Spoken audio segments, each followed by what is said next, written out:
So at this point, I think everyone's talked to death about the things that are good about Atomic Blonde, the aesthetics, the music, that long tracking fight scene that everybody loves. I'm going to talk about five things really don't think the movie does well, and then three things that it does do well, maybe four that don't get enough credit. First thing that I don't find worked is the French spy's character. Like when she dies, it's really supposed to be this emotional crux of the film. Charlize Theron, this badass spy who's killed all these people, is just shaken and rattled by it. And we don't really understand why. Like, is she just super attracted and she's sad they're not going to be able to date? Is it because she saw her as a young version of herself? Like, none of those things are really explained, and I don't really buy it. You really don't find out enough about her character.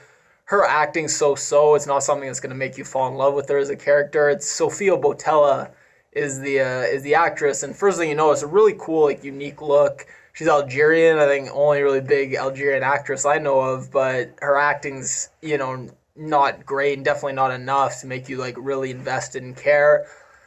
And she just she comes across as, like, for a spy, pretty stupid. She's phones up another really dangerous spy, threatens him, and then immediately starts packing her room while listening to headphones blasting with her back to the door, like she's a kid packing for college or something, not a spy in Cold War Berlin. And then he obviously comes up behind her and kills her, and that's how she dies. So it's just we don't really learn a lot about her. She doesn't seem particularly smart. So why Charlize Theron is so shaken by her death, it's not clear. So I don't really think her part worked in the movie.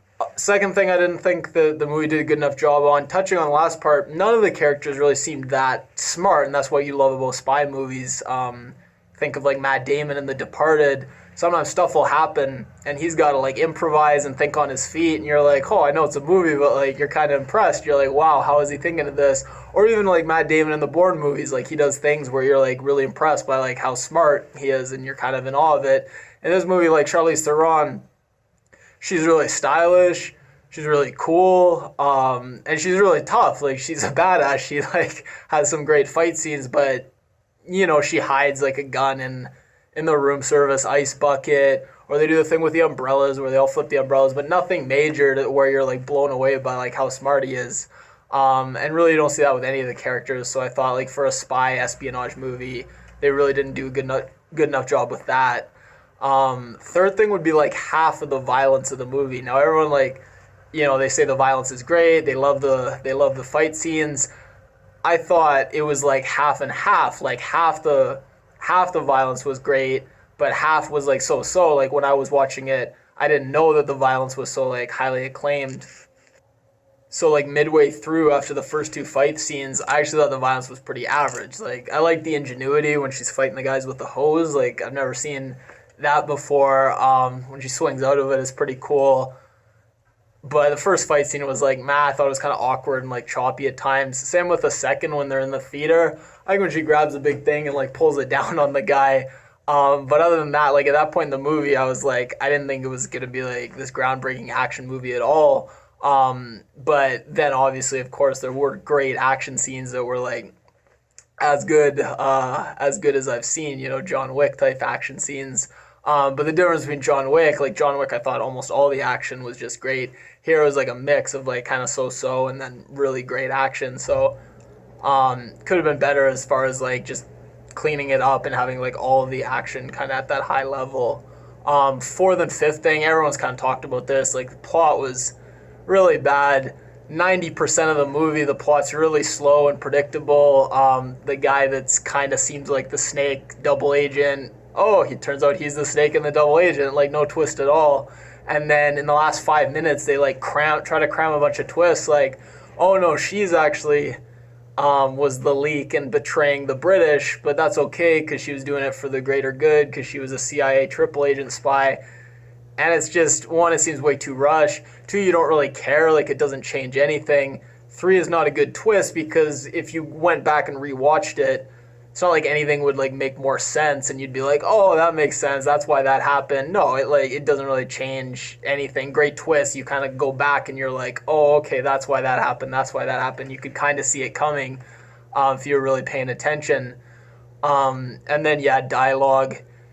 Most of the time it was just kind of okay. Like I didn't find it detracted or took away from the experience. But there were a few times where it got actually like a little cringe. Some of the lines like, "Oh, look at all the hedonists in here. It's like a beautiful woman gone wrong."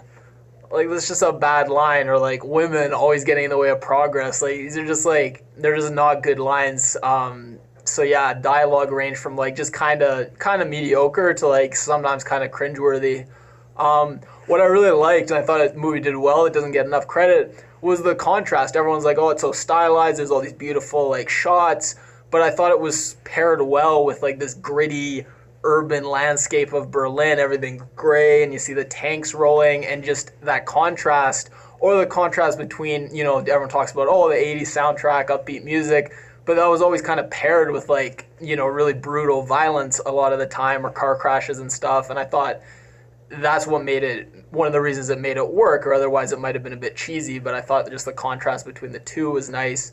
The guy who did the music was the same guy who did the music for Sucker Punch, by the way, which one of my favorite movies, and I love the music in Sucker Punch especially. I didn't love the music in this one. I thought it was pretty good, but obviously the guy knows what he's doing, knows how to do a good job. And then like the last thing with contrast is like, you had that brutal violence where they're tired and they're just slogging each other, but then you had the really stylized violence with the blood splattering the camera and stuff. So just the combo of that was great, and you don't see that in sometimes other, like in the new 300, the sequel. It was just all stylized violence, just like way too much, and it just it was nice, it was stylized, but you didn't like it because it was just too much. So I thought they did a good job balancing out with the contrast in this one. Other than the Russian sociopath actor, he is great. He has a small part, but every time he's on the camera, he's just terrifying. And I'm like, oh, what great acting. Turns out the guy, 10 assault convictions, I read on Wikipedia, and spent 4.5 years in prison, only got out because he agreed to leave the town and never come back. So, I don't know how much it was acting and how much was him just being like kind of a badass guy. But he's a pretty new actor. I hope to see him in more stuff. I really liked him. Third thing I thought doesn't get enough credit, just the whole thing where they're at the like fancy watch store, and that's where all the information's being kind of exchanged, because you see the guy with the double glasses like looking over these like priceless gems and stuff, but really the real valuable thing is the information. Like they don't really care about the watches, they're just tossing them away for the information that is being smuggled inside. So just an interesting kind of on that theme of when you're a spy, like how valuable information really is. And then last thing, everyone's like, oh, I got John Goodman. I thought John Goodman was kind of a waste. They really landed Toby Jones. I thought that was the big grab. I just love him. I think he's hilarious. I mean, his forehead's never looked bigger.